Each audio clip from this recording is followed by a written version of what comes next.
Southeast Michigan Executive Council that have supported him. All of you who decided to come and network and enjoy what we're all looking forward to.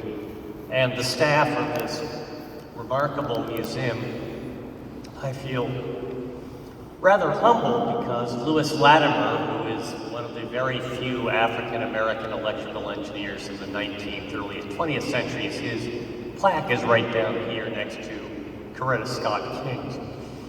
I recognize that, let's see, where are we here? I'm the only thing between you and dinner. So you're gonna have to put up with these slides for about the next 45 minutes.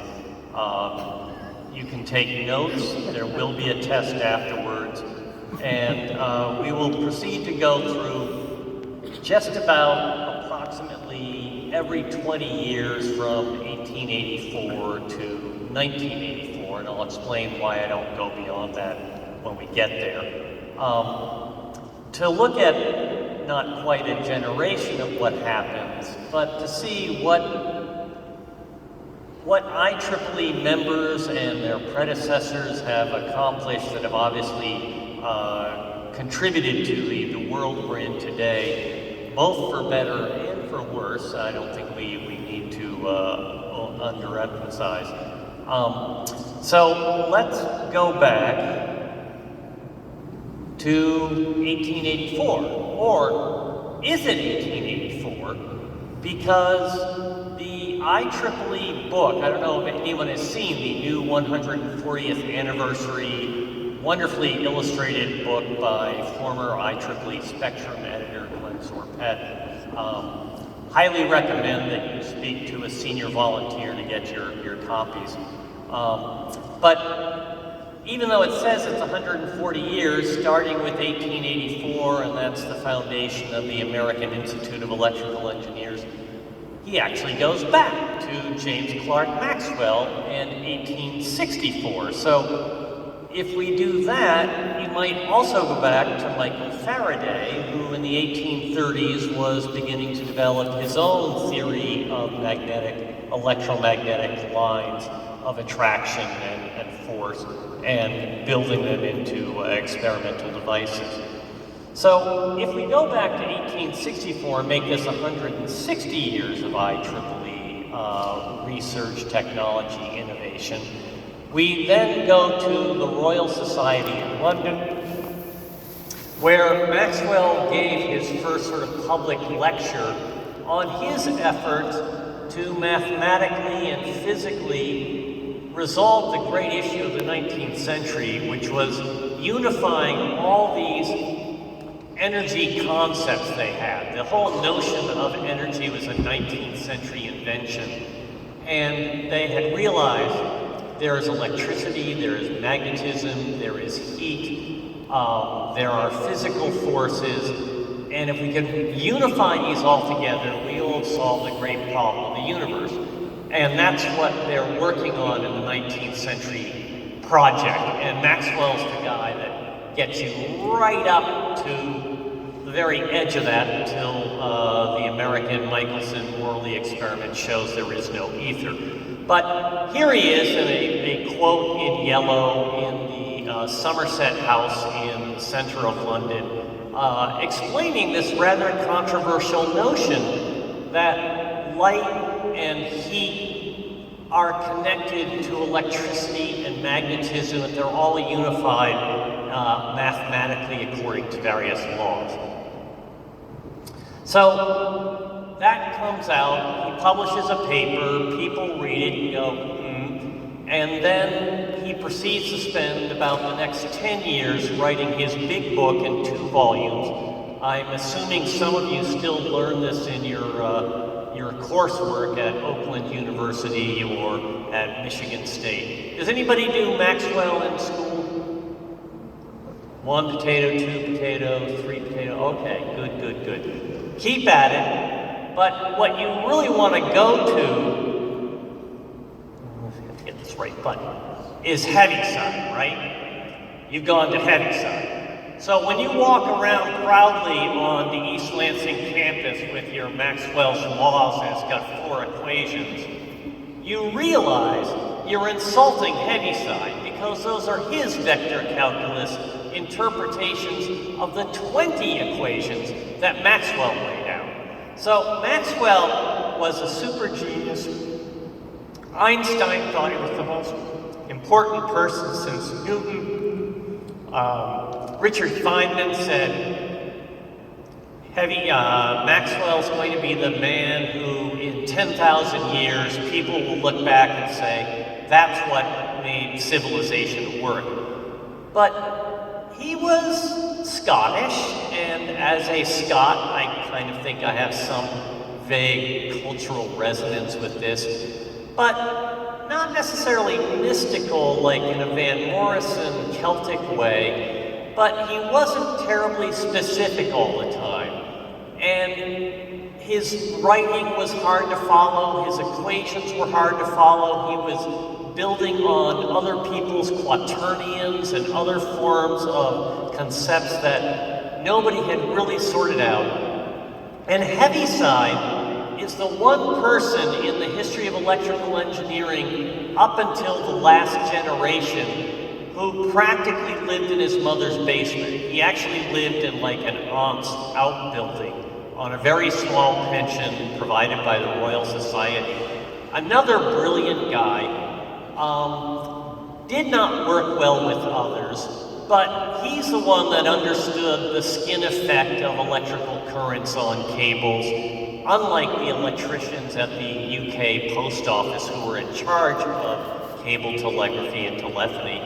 And Heaviside is basically a self-taught mathematical physicist who worked his way through Maxwell's 2 volumes and proceeded to write a series of occasional articles in The Electrician, which was the magazine published by the cable telegraph industry in England. And unlike the rest of it, which is sort of industry news and people's inductive observations of behavior, Heaviside plunges right into the mathematics. And you can see a very tiny fragment example there.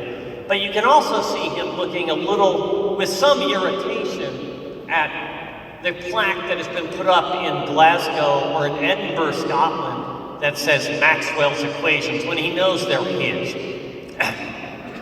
So, in 1884, besides the exposition in Philadelphia where the American Institute was organized, there was another exposition in Europe. Europe was a big one for showing off its imperial, industrial, financial, cultural power in the late 19th century, with one expo after another, in London in 1851, in Paris in 1881, in Berlin, in Paris again, where they invented the word television, and Italy, which had become independent in the 1860s, also had an exposition in Torino, Turin, northern Italy's center of industry.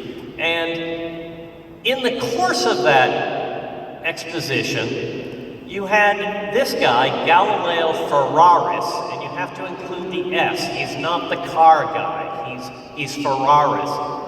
He's the other inventor of polyphase electric motors, the things that we in the United States typically credit to this guy, Tesla. But as you can look back and forth, they're very similar, and it's one of those early cases in electrical engineering history of that simultaneous invention.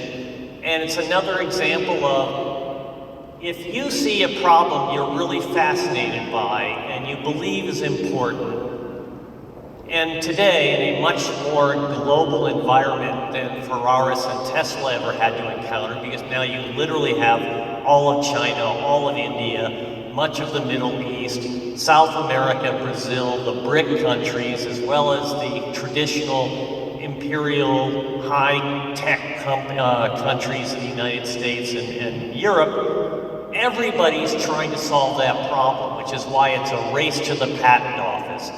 And Ferraris worked on, with a number of other people in Europe, to show that you could do high voltage or high frequency alternating current transmission of electric power 40 kilometers from one city to another in Italy during the exposition. And when George Westinghouse bought Tesla's patents and finally got those polyphase motors to work in Buffalo and Niagara Falls, he had to deal with buying up the European patents and dealing with a lawsuit with the people who said Ferraris had been there first.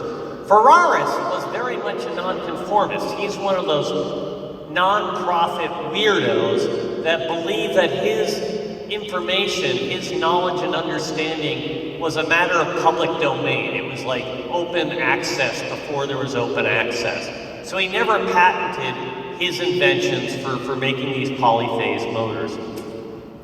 Tesla, on the other hand, sold his and did a nice job, although he is one of those people who is very good in theory, very good and very clever in demonstrations, but when you actually try to make a design that works in a mass production or a factory environment, they needed significant work from Benjamin Lahm and his daughter Bertha Lahm, who worked at Westinghouse in the engineering department, to actually build transformers and motors that would work effectively. So here's the poster for the exposition. I'm sorry, I kind of thought I'd have a big screen, so if you want to come closer and look. But you can note the symbolism in any poster, whether it's a movie poster or it's a technical poster, there should be an artist's intent behind the wording, behind the symbols, before the objects, the imagery. Everything in it should be composed like a good piece of music or a good scholarly article or a good Instagram post. Everything has been thought out. There's not a wasted word, not a wasted symbol. So here we have lighthouses now powered by electric light instead of gas. We have electric trains, the mass production of telegraph wire production, which is cabling the world. This fellow, Yablachkov from Russia, who is doing a very early version of arc lighting for streets. Edison's electric stock tickers. We go way back in the past to the founding father of Benjamin Franklin, because in Philadelphia there is a Franklin Institute named after him, and then telephones. So, the sort of key to this exposition was Thomas Edison. In 1884, 2 years after he opened his first generator on Pearl Street in downtown Manhattan, there's an IEEE milestone plaque that you can go visit. He lit up Lower Broadway and Wall Street, where all the money was. It's one of those very sensible things that Edison did that's worth your while to pay attention to, is go where the money is to invest, to show off whatever new invention is that you've come up with that needs investment. It's also a year in which Montana, Bozeman, Montana, is installing a telephone switchboard and network. And you're thinking, Montana, that's cowboy and Indian stereotype, Western movie time. And yet, here they are taking Alexander Graham Bell's telephone system, already improved by several iterations since 1876, but it's 8 years later, and this is they're installing these switchboards and telephone networks all around the country. Werner Siemens in Germany is doing electric trains along with Frank Sprague in Richmond, Virginia. And in the middle of this big expo in a giant temporary building in West Philadelphia, not far from Drexel and the University of Pennsylvania, there is this new organization. And this follows on our IEEE president's encouragement to you is, from tiny acorns, mighty things grow. Because if you look closely at the contents of the papers that were given at this inaugural IEEE, inaugural IEEE conference, the only one that is of any significance is by Professor Edwin Houston. Notes on phenomena in incandescent lamps. This electric lighting is an amazing new technology. It's like ChatGPT today. It's like the hot, that is no pun intended, technology. And the reason that Houston is speaking in Philadelphia is he's teaching at Central High School in Philadelphia. It's not like he came from New York, or he came from Chicago, or came from San Francisco. He's the local guy. When they said, geez, we need to have a conference, well, try to get Houston, because nobody else will come. It's the first one. Nobody wants to show up. So whenever you do the first of something, the biggest challenge is to get that one seed crystal that will attract other people. Somebody who will give you a stamp of endorsement. Because these other titles are not especially dramatic. You'll never hear of these people again. The Telegraphing Without Wires at the very bottom by S.J.M. Baer. It's through inductive wireless communications. It's not by electromagnetic waves. So we're going to move now, jump 20 years ahead, okay, from 1884 to 1904. And in a shout out to our local Michigan and Dayton, Ohio sections, we are going to honor Charles Kettering. Here he is as a young man with those really cool glasses, which I'm hoping some people will adopt as a new style. He's responsible for you not having to crank your car in the morning to get the motor, the engine started.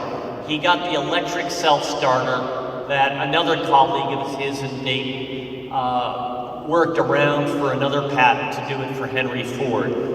But Kettering is a really interesting person in that he set up his own company. He did not work for General Motors his entire life. He set up a company that was so successful, Delco, Dayton Electrical Company, that General Motors' Alfred Sloan of the Sloan Foundation bought him out and hired him to run General Motors' research laboratory. Over across the ocean in London is this guy named John Fleming. Now we may imagine that all the engineers from England all, drink tea with their pinky fingers out. They all went to Oxford or Cambridge and went to fancy rich public schools, or the equivalent of American private schools. But Fleming is one of those people who comes from an almost Dickensian background, a lot like Michael Faraday, or a number of the English engineers of the 18th century. They came up from very poor beginnings by virtue of merit and hard work. And in the course of him working with Guglielmo Marconi to try to transmit 3 dots, an S, across the Atlantic from Cornwall in Great Britain or the United Kingdom to Newfoundland, St. John's, Newfoundland, across the Atlantic Ocean, he realized the electric power of that signal, by the time you get a tiny fragment of what you have generated in Cornwall, 2,500 miles away, is so small it would really help to have an amplifier. And he then recalled that Thomas Edison had noticed some very peculiar behavior of shadowing inside his light bulbs, which were electrons. And since they didn't know what electrons were that existed in 1884, nobody paid any attention. But Fleming then proceeded to use that observation to develop a 2-element diode. It's your first diode with a cathode and an anode inside an evacuated tube. Is this too loud? So we want to sort of take a little break here in 1904. I discovered this in the course of researching this talk, is that a company in Cincinnati put together these really beautiful, colorful, saturated, dye-saturated calendar cards. And each one of these here, there's 12, one for each month. They have the days of the week there, along with various famous inventors and scientists, from Thomas Edison to James Clerk Maxwell. In the middle row to the left is Charles Steinmetz, the famously hunchback socialist, brilliant electrical engineer, a socialist who worked for General Electric Corporation, or General Electric Company, and wrote the big book on electrical behavior of those motors that Tesla and Westinghouse had reduced to practice without knowing entirely how they worked. And Steinmetz is the guy that, if you guys are doing power engineering, anybody here doing power engineering? Did you have to deal with Steinmetz? No, okay, probably just as well. Just you know, he had the brain the size of a planet on top of this very small body, and very good soul. So here's just an example of a company making calendars, esteeming, you know, people like the inventors of ChatGPT. It's like getting, I don't know, TV dinners or bubble tea with, you know, Bill Gates and Steve Jobs on the side of your cup. So we're just throwing in here, this radio station is on Catalina Island off of Los Angeles, Southern California. And Robert Marriott is not somebody any of you have ever heard of, except that he organized one of the first wireless telegraph societies, which got merged when in 1912, various people in New York City thought, you know, the IEEE has been around for 26 years for power engineering, but we are now dealing with vacuum tubes and these electrons that it takes about 10 years for scientists and engineers to accept that electrons actually exist. You may hear in your textbook that J.J. Thomson discovered the electron in 1897, and you go, slam dunk, end of story. No, it takes years for people to replicate his experiments, to work out the questions about his approach, his mathematics, and finally agree, okay, there are subatomic particles, which, I should remind you, Nikola Tesla denied the existence of. But Robert Marriott is here working with vacuum tubes and generators and trying to get to a continuous sine wave of those Maxwellian electromagnetic waves and communicating from this Catalina Island to the mainland. It's the first radio station in business to communicate with another land station, not with ship to shore and ship to ship. And Marriott sort of built this station and ran it, and then organized the Society of Wireless Engineers, and then ultimately the Institute of Radio Engineers. He's one of the 3 founders of the IRE, which ultimately is going to merge with the AIE. Now, jump ahead again another 24 years. We have completely ignored World War I. We have, completely ignored 20 years of activity, which is going to explain why you're not really going to hear about the transistor or the internet in a historical talk about IEEE tonight. But this guy is the first winner of IEEE's Medal of Honor. Has anybody heard any news about the IEEE Medal of Honor in the last week? Hello? Hello? Young people? Hello? Hello, students? You do realize that if you win the Medal of Honor, do you know how much of a prize and honorarium you get? 2 million. Yes. 2 million. What? 2 million. You're too old. I'm trying to get these people. $2 million! Oh my God! You thought the Nobel Prize was really cool? You thought the Queen Elizabeth Prize was great? You thought the Kyoto Prize was to die for? You thought that Charles Draper's Prize was wonderful? No! IEEE has just swept the field. $2 million, highest award in the STEM fields for accomplishment. And we we'll find out, I believe, in November who this year's winner is and gets. Now, I don't know if somebody from 2023 can sue IEEE to get $2 million for last year's award, but it's a very big prize.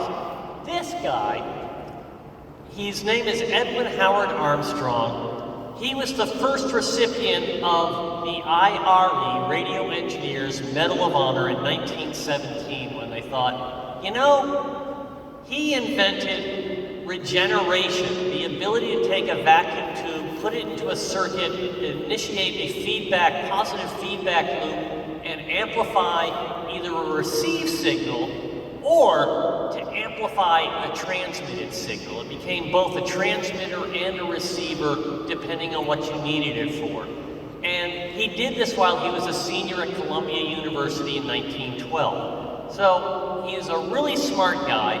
He came up with this, and as we mentioned with those people in 1884, Ferraris in Italy and Tesla either in Hungary or the United States, coming up with the same solution to a problem, people have been wondering, how do we get a continuous wave of these electrons instead of having dots and dashes and Morse code? How could we have voice and music as well as high-speed Morse code sent with these Maxwellian waves that Heinrich Hertz confirmed the existence of? And Armstrong's the guy who is like, you know, potentially Aspergian in some of his persona, but he was very focused on doing this while getting on the dean's list 3 years in a row in electrical engineering for taking all the power engineering courses. But radio and the reception of radio was his first love and his obsession. And he followed that while serving in World War I as a captain for the U.S. Army Signal Corps in France, trying to figure out how to intercept German high-frequency messages by wireless or by radio, by doing this super heterodyne circuit, which is what all radio and television and analog cell phones into the 1990s used, a super heterodyne circuit to basically beat down a high-frequency signal down to a lower intermediate signal and then amplify that at a reasonable rate. And he came up with this and got signed up with the Radio Corporation of America and demonstrated. It's like his second of 3 great inventions. His third will be wideband FM radio in the 1930s, but because we're going to skip up to World War II, we're not going to get to that. So, 1924-25, American Telephone and Telegraph Company, which has had laboratories working on these issues of telephone signals transmission, of audio reception, what's the best kind of loudspeaker, the best kind of headphone, the best kind of microphone. They're all things that deal with transduction and transmission and reception of sound. And because they have a de facto U.S. government monopoly over long-distance communications by telephone in the United States, they are extremely rich and powerful. They are more powerful than RCA by about a factor of 10, and they end up having this building, which I believe is still up on West 11th Avenue or West 10th Avenue on the west side of Manhattan. If you ever go there, you can go look it up. But this became AT&T's invention factory, which I believe is the name of John Gertner's book on the subject. Also, in the 1920s, mid-1920s, television. People were just enjoying the fruits of broadcast radio in the mid-1920s, thanks to Armstrong and a whole slew of other inventors improving radio transmitters, amplifiers, receivers, antennas. There were people already working on, well, what's the next step? Adding sight to sound, trying to send facsimile. And if we could make more than one facsimile at a time, if we could have a series of moving pictures like they have in those nickel movie theaters that we go to. And so in the lower left is that weird ghostly image that might be from like a Korean horror movie is John Logie Baird's October 1925 version of television, low fidelity or low definition television. And the upper right is our American inventor who basically could get silhouettes that sort of danced back and forth with these spinning wheels. These were electromagnetic systems, and they weren't very effective. So now we're jumping, granted it's only 13 years, but we're going to World War II, and Bell Laboratories, AT&T moves the Bell Telephone Laboratories to Berkeley Heights in northern New Jersey, where it still keeps the nickname of the neighborhood in Manhattan of Murray Hill, New Jersey, which there is no Murray Hill in New Jersey. It's just AT&T's nickname for their labs, which, if you're not paying attention, is going to move to New Brunswick, New Jersey. It's going to go back to a city, only not New York City, but in New Jersey in 2 to 3 years. And it's here that during World War II, a very large team is working on pulse code modulation for the first time for digital quantization of voice signals so that Winston Churchill, the Prime Minister of England, and Franklin Roosevelt, the President of the United States, can talk by telephone without the Germans or the Japanese or the Italians intercepting it. And they've got to put in a random hash of noise. See the two record players, those are synchronized record players with 12 minutes of static generated randomly out of a vacuum tube. And the eyes looking over this is Claude Shannon. This is the only time you're going to see Claude Shannon in this. But anybody here doing information theory, communications? Have you ever heard of Shannon? Does Shannon limit come up? No, all right. Well, if you're doing communications, go look up Claude Shannon and you can read his landmark articles in the late 1940s. That's what really sparks the field of information theory in IEEE. Alex, Yes. FYI, Shannon was the Michigan State. That's right, Petoskey. Go Petoskey.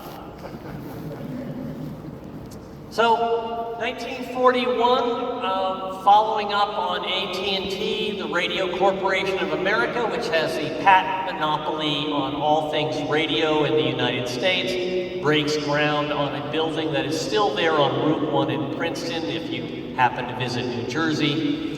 And during the war, while AT&T is doing a lot of very important sound communications, RCA's, a lot of its focus is on video. So the man on the left there with the helmet is a collaboration with the University of Pennsylvania Moore School of Engineering to do infrared vision, night vision, all those green goggles you see US soldiers or Ukrainian soldiers or armed militias using originate with RCA in Princeton and Camden, New Jersey. And on the right, how many people just followed the Emmy Awards the other night? Anybody watch the Emmy Awards? Good, you're all much busier than watching celebrities get awards for mindless pap on television. Well, that tube that Albert Rose is holding is called the Image Orthicon. And it got advertised as the camera with the eyes of a cat because it could see in very low light circumstances. Its nickname was the Immy. When you had to replace the tube in your big camera for your television camera, you said, "Gimme an Immy." So after World War II, when various people in Hollywood were saying, you know, the television industry is taking off, we need to have an award to match the Oscars. And one engineer out in California had his wife hold a beach ball that became a ball of electrons. And they said, great, what are we going to call her? Well, we can't call her your wife's name, which might be Agnes or Edith or something. And they said, well, what about the Ike, after the iconoscope camera tube? They said, no, that's General Eisenhower's nickname. You can't call that Emmy, this statuette, the Ike.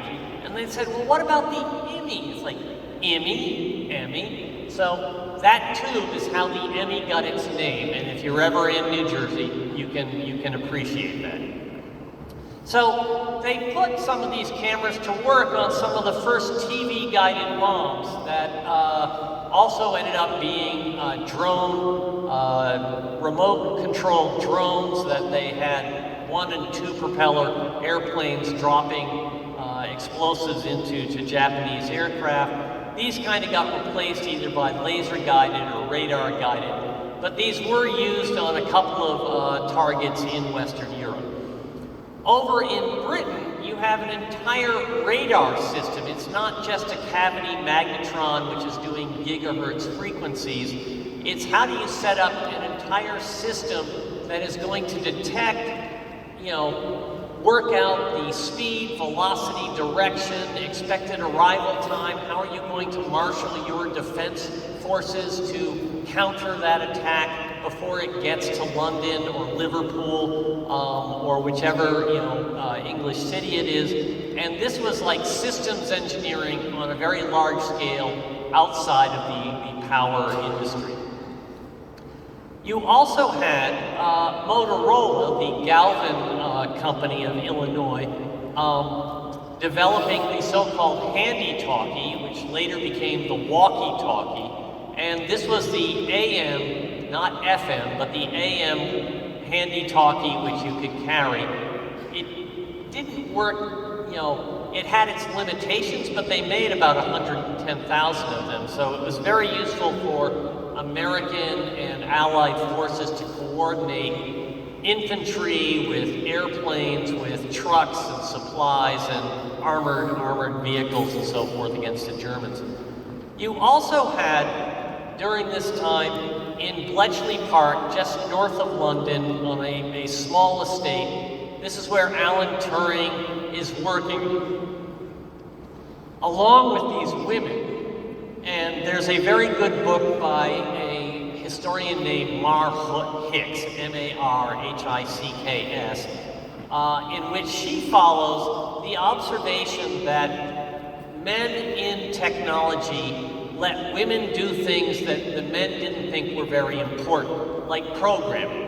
For the men, it was like building the Colossus in Bletchley Park. It was designing and building the ENIAC. It was building the hardware. The notion that somebody actually had to write a program which is going to be a little more sophisticated than programming a Marchand, mathematical calculator to do Fourier transforms. We can let the women computers do that. And so this happened on both sides of the Atlantic.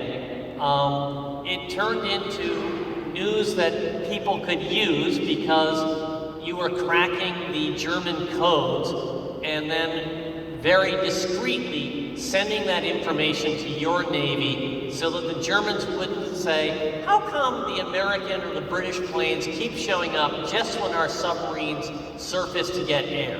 And you had to be very careful with what you do with the intelligence you earn.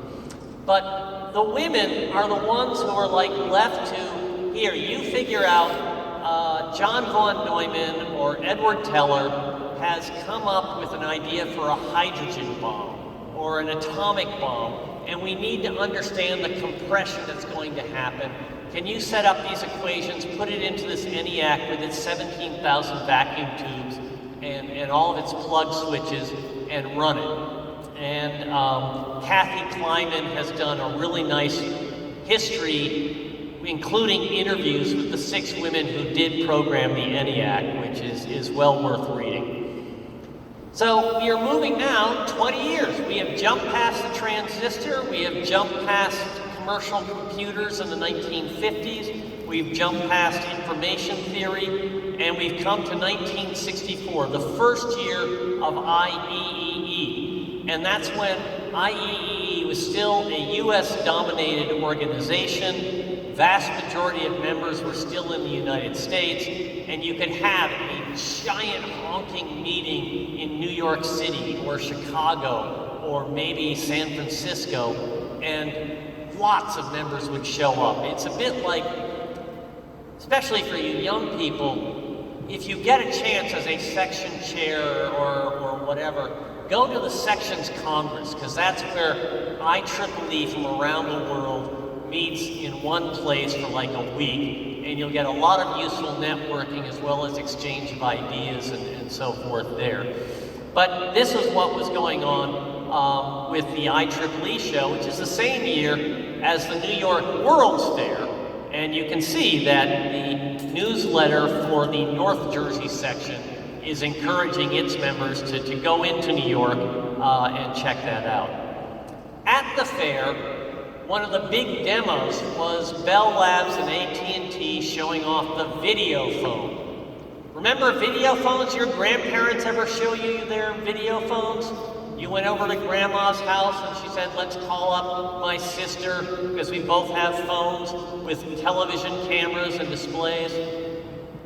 No, I don't see that. Somehow it didn't work. And I can tell you that the AT&T historian told me in 1997 or 2001 that video phones on cell phones would never work, because AT&T had tried this and people didn't like being on a phone when maybe they came out of the shower or their hair wasn't right, and it was just, there was a lot of cultural opposition to showing yourself informally on a phone. So, sorry, Sheldon, you were wrong.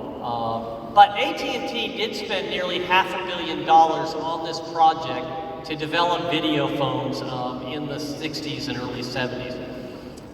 Dartmouth is the site of making apps, making app writing easy for everyone through the computer program BASIC. Does anybody learn BASIC anymore?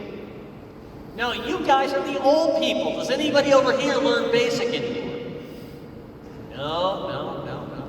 Well, this was like the really simple, supposed to be simple, kind of like COBOL was supposed to be simple, 5 years before it, in terms of getting away from all those brackets and punctuation and syntax and stuff that you really had to worry about.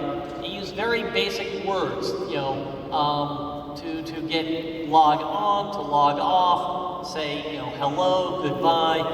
And Dartmouth students, who were basically, all men and all frat boys, jumped in on this. So there's all sorts of like gender and a certain amount of bigotry issues going on. But Dartmouth, to its credit, and thanks to John Clemente, who is the professor and later president of Dartmouth, and his colleague, another professor, they arranged for Dartmouth to share time. It was like the cloud computing of the 1960s and 70s for high schools, at least select high schools, in New Hampshire, a little bit in Maine, down through Massachusetts, to use time on the Dartmouth computers when the Dartmouth students weren't using it, right? Because you're just like slicing up the processing time.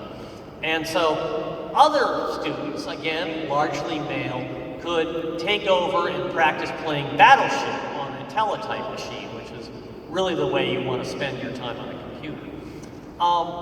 Another way to spend your time on a computer is to figure out how to do Fourier transforms faster.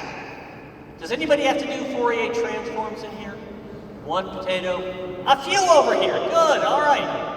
Are you using the fastest Fourier transform in the West?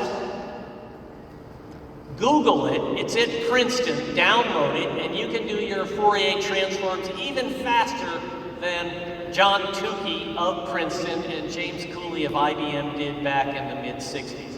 But this was a big breakthrough, partly funded by military research, where they were independently working on this. Somebody who knew each of them said, you should talk to him and him, and they got together and developed the FFT. Meanwhile, over in that Princeton lab, which I happen to know a great deal about, RCA is trying to look for a new generation of televisions. Does anybody remember those big boxy televisions at your grandparents' house? They had a cathode ray tube, a big CRT. It's a big vacuum tube. It's full of rare earths. It's extremely toxic to make, and to rinse and to clean and to throw into the garbage. And they're really heavy, and the bigger they got and the flatter one end of them got, the stresses on the inside were insane. So the final television picture tubes weighed nearly 250 pounds by the year 2000 or so. And David Sarnoff, the head of RCA, who had been pushing for developments in radio and television since the 19-teens, said, I want a TV you can hang on a wall, because in his own gendered understanding, which was legitimate at the time, wives liked television, but they did not like having a big wooden box with a glass front and a bunch of knobs on it in their living room with the nice furniture. So it would be much better if we could get rid of that box, hang it on a wall like a picture frame, and watch TV there. And so a really smart, really pleasant and polite and amusing physical chemist named Dick Williams, that's his lab notebook page on the right, showing you the difference between the Williams domains, where the liquid crystals line up in alignment, and the white part below, where they're not lining up. So now you have contrast, and you can control that contrast through an applied voltage, through a conductor, through the glass. You could maybe develop a liquid crystal display. So he filed for a patent, showed this off to people at the labs, and went away. And this very ambitious fellow to the right, George Heilmeyer, another IEEE Medal of Honor winner for liquid crystal displays and work at DARPA, he jumped on Dick Williams' idea, because Dick was a scientist. He was like, here, I figured it out, I filed my patent, now I've got to go work on MOSFETs and silicon problems in integrated circuits. And Heilmeyer's the one that actually organized a team and said, we need to get the liquid crystals to a room temperature, we need to get them to address more effectively. And so it took 6 years to get to the point where you could show numbers on a screen. In another part of the laboratories is a camera guy saying, how do we get rid of that image orthicon? How do we get rid of those glass tubes as cameras that they used in the Apollo space missions? If we could use thin film transistors and a few other solid state devices and circuitry, we could have a flat chip camera. And so this is his solid state camera about 10 years before the guy at Kodak, who gets lots of publicity.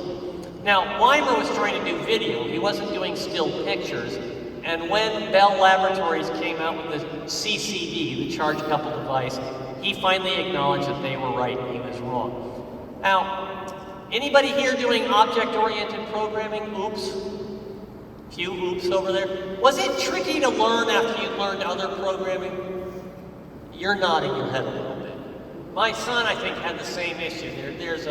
I'm not a software person. I have never written a program. I think I once typed some HTML code.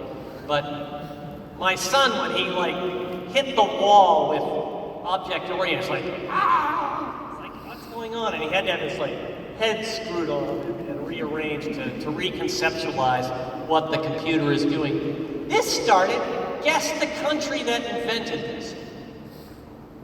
Anybody? Anybody? Does Norway ring a bell? There's lots of people in Norway doing programming, right? No, there's just some really smart mathematicians and computer scientists who said, if we could make a more efficient way to, both write the program and conceptualize and instruct objects on what they should do, this would be a really cool thing. And this Simula and Simula 67, these are the two guys on the right are responsible, got this all started.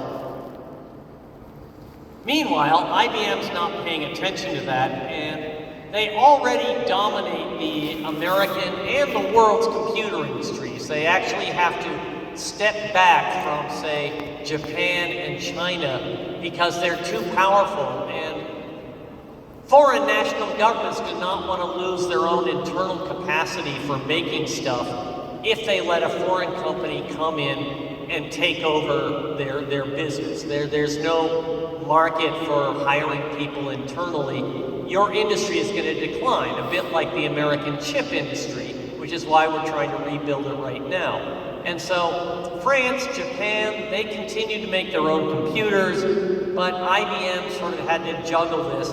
And in the meantime, they completely wiped out the American opposition with this set of 360. But this was $1 billion risk on their part. They didn't know if it would work. You never know if it's going to completely work, but they spent a lot of money.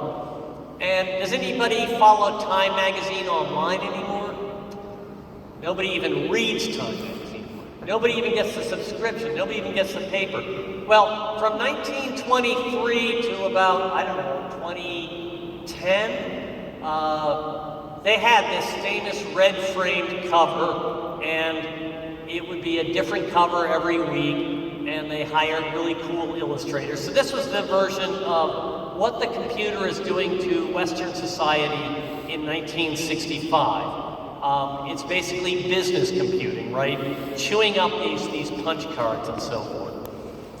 And in this year, this guy Sarnoff in the middle, who grew up dirt poor in what is now Belarus in a tiny village, a shtetl, and came to the United States at the age of 9, had to learn English, had to fight off the Irish gangs in lower Manhattan, and then basically didn't go to high school because his father was dying of tuberculosis. And he ended up being the president and chairman who had forced RCA into electronic television, first black and white and then in color. But he was more than a broadcasting guy, which is the way he's generally remembered if you ever take a mass communications course, is he kept saying, well, what's the next step? We have these computers. My people here at RCA have these low-power CMOS integrated circuits. We have cameras, we have solid-state displays coming, we have lasers to do speed-of-light communications.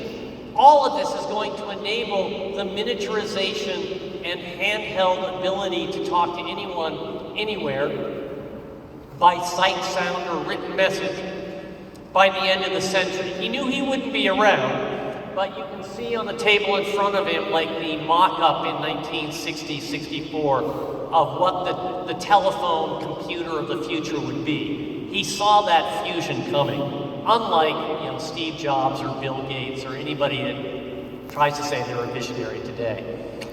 In 1984, we're jumping ahead 20 years, AT&T, this giant monopoly which has invented so many incredible softwares and hardwares and techniques and systems, is now broken up.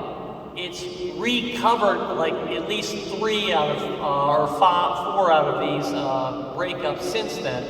But this helps sort of break open the telecommunication space and computing space. So the computing and communications, because of Shannon and because of digitization, are now interchanged, right? You don't talk about a computer by itself, it's always a networked computer. And in this time, by 1984, we have one of the first laptops building on Alan Kay's idea here in the upper left in 1969, or Vannevar Bush, who is going back into the 1940s. And in 1983, it's the personal computer that Time magazine is paying attention to in a rather alienated way. It certainly doesn't look very warm or humanizing or promising that way. In 84, Apple comes out with, you don't just need to have a green text with black screen. We can have graphical user interface. We can have all sorts of things. You can pull down menus. These were ideas that Jobs was taking from Xerox Corporation, known for its photocopier, which is trying to move into the office of the future. And Xerox researchers knew that the office of the future was digital, it was going to be online, but they couldn't get the corporate investment. Steve Jobs said, thank you very much, I'll take care of that. And so did Bill Gates and Microsoft a year later in color, so often copying other people, sort of one step behind, but because of their market power, quickly taking over. We also in this year have the simultaneous invention in Japan and at General Motors Research Lab by John Crow and Makoto Sagawa of these neodymium iron boron magnets, the permanent magnets that basically operate your cars, they operate your wind propellers, they operate your little compact hard drives if you still have a disk drive in your phone or in your computer. They ended up both giving papers in Pittsburgh and discovering, oh my God, you thought of it. Oh my God, you came up with it. And the only difference was they had different techniques which their two corporations had to basically agree to cross-license and share.